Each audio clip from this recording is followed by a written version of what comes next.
Hello everyone. Again, I welcome you all, and this is me, Ankita. So, in today's lecture, we will discuss about the remaining properties of transition elements, that is, alloys and interstitial compounds, and complexes of transition metal ions. Right? In last lecture, we already discussed about magnetic properties and catalytic properties of transition elements. But before starting today's lecture, I have good news for all of you, and that is कि Maharashtra government is all set to reduce your syllabus for the coming academic year, that is 2021, by 25% due to COVID-19 pandemic, right? So from the examination point of view, now you have to study little less. Okay, so that is good for all of you. Syllabus कम हो चुका है, and जैसे ही आता है GR की कौन सा section उन्होंने कम किया है, तो I will discuss it with you so that we studied accordingly. Okay, we proceed then accordingly. Fine, so let's get start with our today's lecture.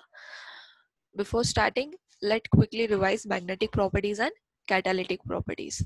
So in magnetic properties, we already studied about three type of magnetism: paramagnetism, diamagnetism and ferromagnetism. Paramagnetism किसे बोलते हैं? When the substance that is weakly attracted by the magnetic field. Substance is paramagnetic because of presence of unpaired electron. Diamagnetism, it is not attracted by the magnetic field, that means it is repelled by the magnetic field, and that is because of paired electron. Ferromagnetism में क्या होता है? It is strongly attracted by the magnetic field, right? Example, iron, nickel, cobalt. Okay उसके बाद हमने देखा था how to calculate magnetic movement, and the magnetic movement of electron is partly because of orbital motion and partly because of spin motion, right? But the effective magnetic moment, that is mu effective, is calculated by spin only formula, which is because of spin of electrons only and not because of orbital motion. Why? Because orbital motion in 3D transition series is suppressed by the electrostatic field of other atoms or molecules. But in case of 4D 5D series, orbital motion is taken into consideration, that we already discussed. So what is spin only formula? It is mu under root n plus 2. Bohr magneton is the unit for magnetic moment, which is denoted by mu. N is number of unpaired electron. Now consider if you have to calculate the magnetic moment for Fe tripositive ion. What is the atomic number of Fe? It's 26. तो configuration कैसे होगा इसका? It's argon 3d6 4s2. argon 3d6 4s2. तो Fe ट्राइपोजिटिव का क्या होगा? Fe ट्राइपोजिटिव मतलब 3 electron उसने लूज किए. 3 इलेक्ट्रॉन कहाँ से लूज करेगा? 2 4s से लूज करेगा, एक 3d से लूज करेगा. तो क्या हो जाएगा? एर्गॉन 3d5 4s0, ऐसा हो जाएगा ना. तो अभी आपके d ऑर्बिटल में कितने इलेक्ट्रॉन है? 5 इलेक्ट्रॉन है. और पांचों इलेक्ट्रॉन कैसे है? अनपेयर्ड है, राइट? 5 सबशेल में कितने ऑर्बिटल्स होते हैं? 5 ऑर्बिटल्स होते हैं. 5 और अभी डी सबशेल में कितने इलेक्ट्रॉन है? 5. 1 2 3 4 एंड 5, राइट? तो n is equals to 5. n is equals to 5, तो n की जगह 5 डालो और वैल्यू क्या आएगी? 5.92 बोर मैग्नेटॉन. तो magnetic movement of Fe tripositive is 5.92 Bohr magneton. Okay, next is catalytic properties. There are number of transition elements which act as a catalyst. Why they act as a catalyst? Because they provide large surface area for the reactants to get absorbed, right? तो catalyst क्या करते हैं? They increases the rate of chemical reaction by decreasing the activation energy of reactant. And how they decrease the activation energy of reactant? By altering the path of reaction, right, we already seen that. उसके बाद हमने examples देखे थे, that is titanium chloride, जिंकनाटा catalyst किस process में use होता है, right. Iron and molybdenum are used as a catalyst in the manufacture of ammonia, that is Haber's process. Then vanadium pentoxide is used in the contact process, which is used for the manufacture of sulfuric acid. This thing you have to remember. Then nickel is used as a catalyst in hydrogenation. These examples you have to remember. Okay, so the next is alloys. Now what are alloys? आपने बहुत बार नाम सुना होगा, stainless steel, brass, bronze, right. अभी ये metals तो है नहीं, right. So they are made up of two और more metal, actually they are mixture of two और मोर मेटल्स, राइट। सो उसी को हम बोलते हैं alloys. Alloys are nothing but they are mixture of two और मोर मेटल्स। ओके, सो अभी ये बनते कैसे हैं? तो alloys are generally the solid solution which are formed by the cooling of the molten state solution of two or more transition metal. Consider आपके पास एक iron का लैटिस है, क्रिस्टल लैटिस है, आयरन मेटल है, ओके। और इस iron metal में हमको एक नया मेटल इंट्रोड्यूस करना है, दैट इज कॉपर, ओके। ये नया मेटल हमको इस आयरन लैटिस में इंट्रोड्यूस करना है, तो कैसे मिक्स होगा? दोनों ही सॉलिड है, राइट, दोनों। तो क्या क्या करना पड़ेगा हमको? हमको दोनों मिक्सचर, दोनों इसको एलिमेंट्स को मेल्ट करना पड़ेगा and we mix them, right. आप यहाँ पे क्रोमियम भी ले सकते हो, कंसिडर यहाँ पे मैंने क्रोमियम लिया, तो दोनों को हम मेल्ट करेंगे, दोनों मोल्टन स्टेट में रहेंगे, दोनों एक दूसरे में मिक्स हो जाएंगे, और जब वो कूल डाउन होंगे तो उनका एक सॉलिड सॉल्यूशन बनेगा, and that is nothing but alloy. In this case, consider like this is alloy, okay, this is alloy, this is your crystal lattice, okay। ये जो दिख रहा है आपको, this is metal M, consider हम इसको consider कर लेते हैं, this is iron, okay। और this is ये जो है, this one is metal of other atoms of other metal, that is M dash, consider it as a carbon, chromium, okay. हम इसको क्रोमियम कंसिडर कर लेते हैं फिलहाल के लिए, and this is iron, just consider it, okay. Now अभी क्या होगा, ये जो है this iron is in large quantity, right. Iron का ही लैटिस है वो, जिसमें हमने क्रोमियम को इंट्रोड्यूस किया। तो ऐसा मेटल जो लार्ज क्वांटिटी में प्रेजेंट है, that is known as base metal, that is known as base metal. Now ऐसा मेटल जो इस मेटल में हम ऐड कर रहे हैं, ओके, और जो रैंडमली डिस्ट्रीब्यूट हो रहा है in your existing metal, that is known as alloying metal. उसको क्या बोलते हैं? Allowing metal, okay. बिकॉज ये यही है जिसके वजह से क्या बन रहा है? एलॉयज बन रहा है, राइट। तो अभी ये जो क्रोमियम है, ये जरूरी नहीं है कि स्पेसिफिक जगह ही लेगा मेटल एटम की of iron, right? This will get randomly distribute in the iron lattice. ये कहीं पे भी जाके replace कर देगा to the iron metals, okay? Consider this is the 3D structure of alloys of gold and silver. ये जो येलो कलर के आपको दिख रहे हैं ना, these are the metal atoms of gold, और ये जो सिल्वर कलर के है, these are metal atoms of silver. Now you can see ये जो सिल्वर कलर के है, they are randomly distributed, right. Randomly distributed है ना। ऐसा है क्या कुछ स्पेसिफिक डिस्ट्रीब्यूशन है क्या इनका? नहीं। सो दैट मीन्स टू और more types of metal atoms are randomly distributed over the position occupied in the host metal. अभी हम यहाँ पे एक और मेटल एटम भी ऐड कर सकते हैं। कंसिडर हमने निकेल ऐड कर दिया, ओके, हमने निकेल ऐड कर दिया, तो अभी निकेल भी यहाँ पे डिस्ट्रीब्यूट हो जाएगा। आई चीज समझ में? सो इट्स नॉट दैट कि एक या दो ही मेटल अलॉयज बनाएंगे, number of metals can form alloys, okay, but the condition for making alloys for different transition metal is that कि the atomic radii of that transition metal should not differ by more than 15%. This is the condition. जो दो transition metals हम ले रहे हैं उनका atomic radii का जो डिफरेंस है वो 15% से ज्यादा नहीं होना चाहिए. ओके इससे क्या होगा that one metal can easily take up the position of in the crystal lattice of the other metal.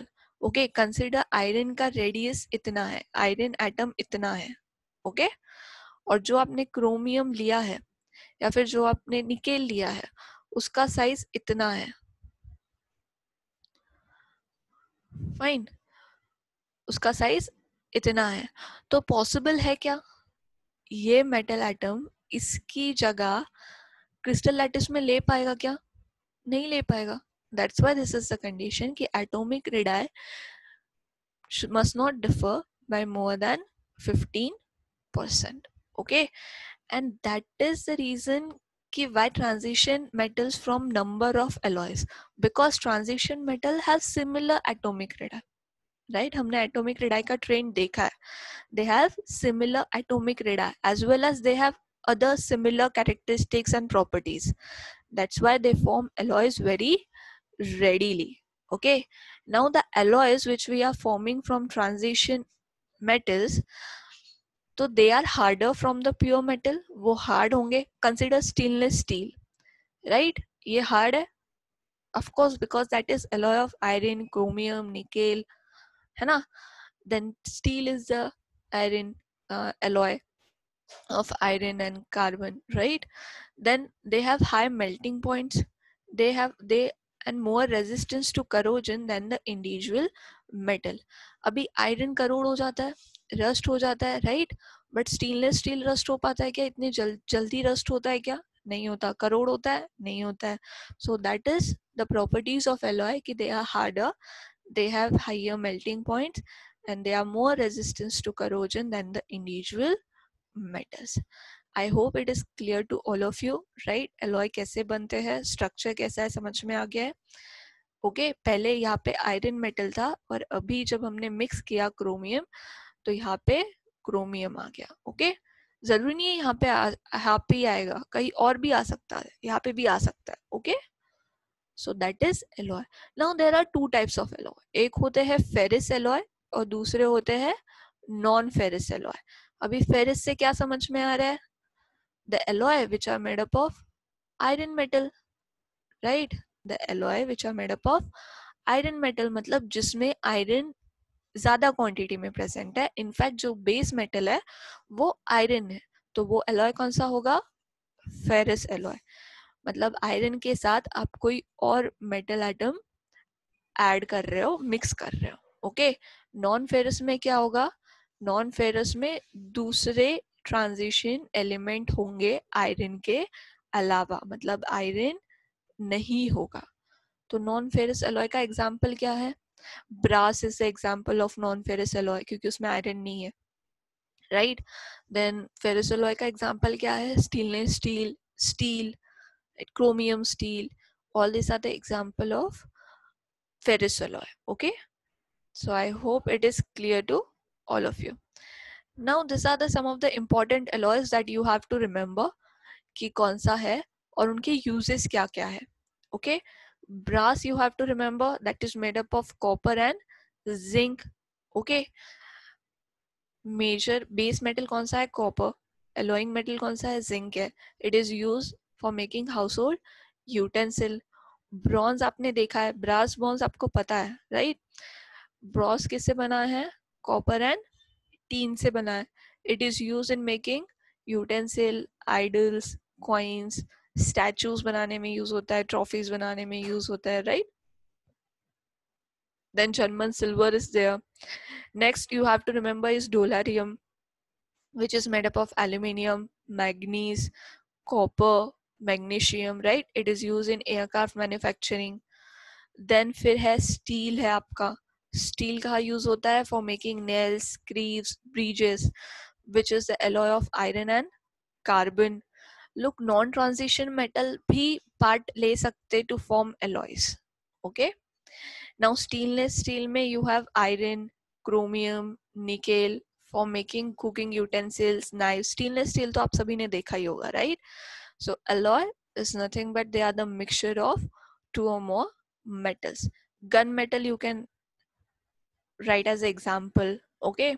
Rolled gold. So ये चीजें आपको याद रखनी है. इसके अलावा if there is any alloy example दिया है तो that you can read it from your books, okay? Next is your interstitial compound. Now अभी ये कंपाउंड क्या होता है, जो हमने पिछले देखा अलॉयज देखा, राइट? तो वहां पे क्या था, लैटिस था एक, राइट? इसी तरह का लैटिस था ना, इसी तरह का लैटिस था जिसमें मेटल एटम प्रेजेंट थे, राइट? अभी इन मेटल एटम में ना डिफेक्ट्स होते हैं. Defects you studied in solid state. जब आप क्रिस्टल का पूरा स्ट्रक्चर पढ़ोगे उसमें आप डिफेक्ट्स भी पढ़ोगे.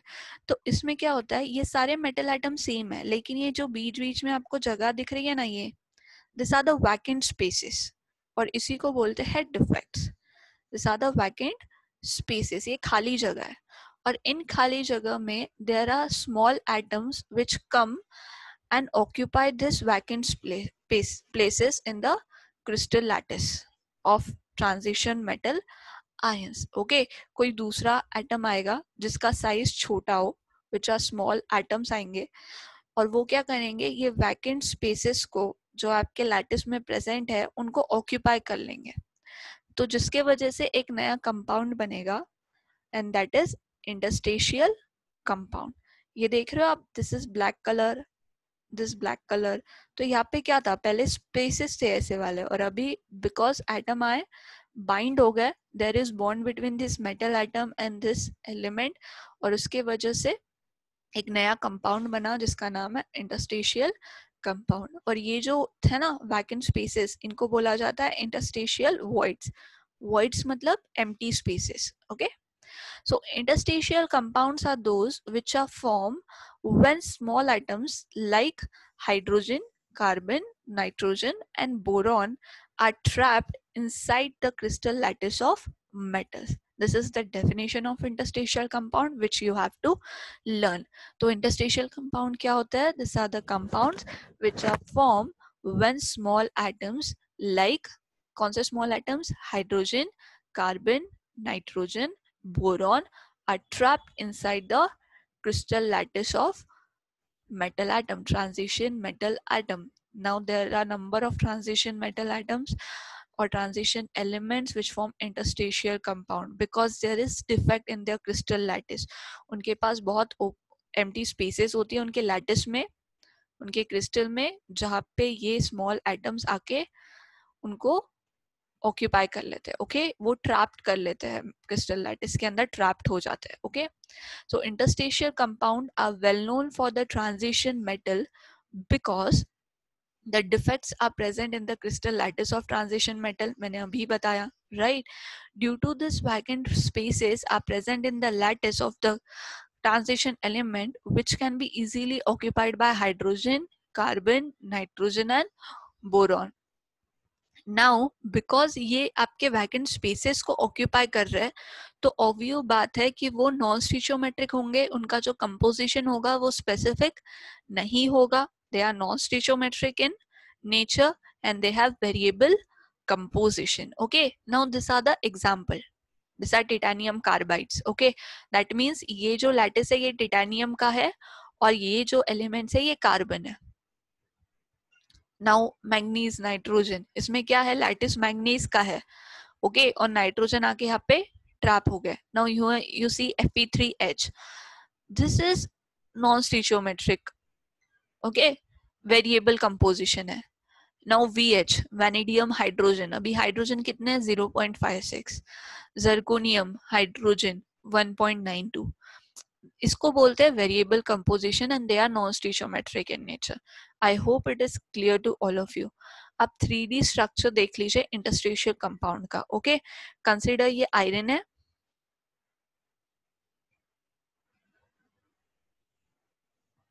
ओके? सो ये आयरन है, इसमें ये एम्प्टी स्पेसेस है, this are the empty spaces. अभी यहाँ पे जो एम्प्टी स्पेसेस थी this are occupied by carbon. ये जो ब्लैक कलर का आपको दिख रहा है, this black, this black, this are occupied by carbon. So the smaller atom occupies some of the holes or interstitial position in the lattice, and that's why they are known as alloy. So they are known as alloy, but they are interstitial alloy. Okay, this is substitutional alloy. Interstitial compound भी alloy का type है, हम ऐसा बोल सकते हैं, लेकिन वो कौन से है? इंटरस्टेशियल एलॉय है because they are occupying interstitial voids, और ये सब्स्टिट्यूशनल है because they are substituting your actual metal atom. आई चीज समझ में? सो आप सिर्फ इतना याद रखो कि it is interstitial compound and this one is alloy. You don't need to remember कि दोनों alloy है, ये substitutional है, ये interstitial है. Forget it. Just remember ये वाला जो है ये interstitial compound है and this one is alloy. Now the next we have to see is the characteristics of this interstitial compound. Okay, so the chemical properties of interstitial compound are similar to those of parent transition metal. Okay क्यों? क्योंकि बहुत जो small atoms आते हैं, hydrogen, carbon, nitrogen, ये बहुत ही small amount में आते हैं और वो इंटेस्टिनल वॉइड में प्रेजेंट होते हैं, तो वो उतना इफेक्ट नहीं करते प्रॉपर्टीज पे. Okay, next is they are hard and lustrous. Third is they exhibit electrical and thermal conductivity. Next is they have melting point higher than the pure metal. And why this is so? Because now it is a bond between metal and non metal. Iron और carbon के बीच में bond है. पहले किसके बीच में bond था? Iron और आयरन के बीच में. दैट इज पहले मेटल मेटल बॉन्ड था और अभी मेटल नॉन मेटल बॉन्ड है. Next is they have lower density when compare to parent metal. जब हम पेरेंट मेटल और इंटरस्टेशियल कंपाउंड की बात करेंगे तो interstitial compound have lower density. Okay, next is transition metal hydrides are used as a powerful reducing agent. Sorry, are used as a powerful reducing agent. And next is transition metallic carbides are chemically inert. Are chemically inert. That means they don't take part in chemical reaction. They are chemically unreactive and they are extremely hard like diamond. These are the characteristics of interstitial compound which you have to learn. Okay, question आ जाता है like what are interstitial compound and give its characteristics. So you must learn the definition of interstitial compound and its characteristics. Now the third properties of transition metals is formation of complexes. They can form number of complexes. Transition metals can form number of complexes. Now what is this complexes? Now ये जो example आपको दिख रहे हैं, these are complexes in which the metal ions bind to the number of other molecules. और वो molecules ion भी हो सकते हैं, neutral molecules भी हो सकते हैं. ओके, और ये जो फाइनली कंपाउंड देंगे, this is your complex compound. ये मेटल आयन है आपका कॉपर, इसने किसके साथ बाइंड किया है? अदर मॉलिक्यूल के साथ बाइंड किया है, जो कि न्यूट्रल मॉलिक्यूल भी हो सकता है या आयरन भी हो सकता है. Okay, so the resulting is a complex compound. अभी इसमें होता क्या है? दिस आयन और molecule NH3, this will donate its electron to the metal ion. ये इलेक्ट्रॉन को मेटल आयन डोनेट करेगा to the metal ion. Okay, तो जिसके वजह से क्या होगा? After accepting the electrons from the ligand, इसको लिगैंड बोला जाता है, which we studied in next unit in detail. Okay, metal ions acquire stable electronic configuration of the nearest inert element and form stable complexes. तो अगर मैं इन complexes की stability की बात करूँ तो that depends on nature of the metal ion. metal ion कैसा है, उसको लिगैंड कौन सा अटैच हुआ है और उन दोनों के बीच में किस तरह की बॉन्डिंग है, इस पे डिपेंड करता है stability of the complexes. Okay, so complex compound are nothing but the compounds in which metal ion binds a number of ions or neutral molecules. Okay, now reasons, मतलब कौन सी affect कर सकते हैं, reasons क्या है which will affect the stability of the complexes. Now that is they have small ionic radii, or these are also the reasons why transition metal ions form complexes. Okay, so they have small ionic radii. Now they have high effective ionic charge. हम already पढ़ चुके हैं ionic radii के बारे में, charge के बारे में. Now अगर उनका high ionic charge है और small ionic radii है, तो charge to radii का ratio कैसा होगा? High होगा, right?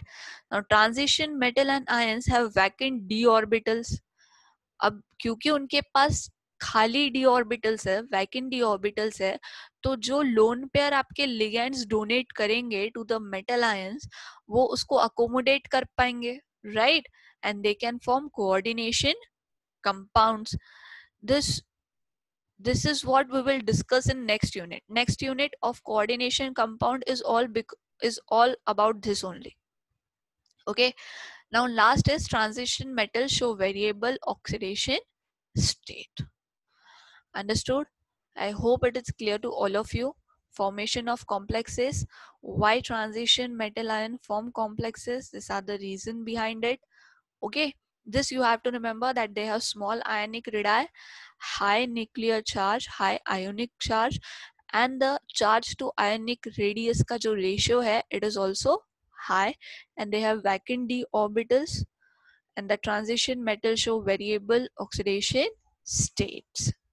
Okay, so next is our last part, that is test yourself.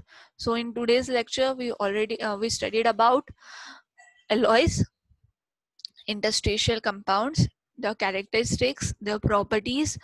उसके बाद हमने देखा formation of complexes.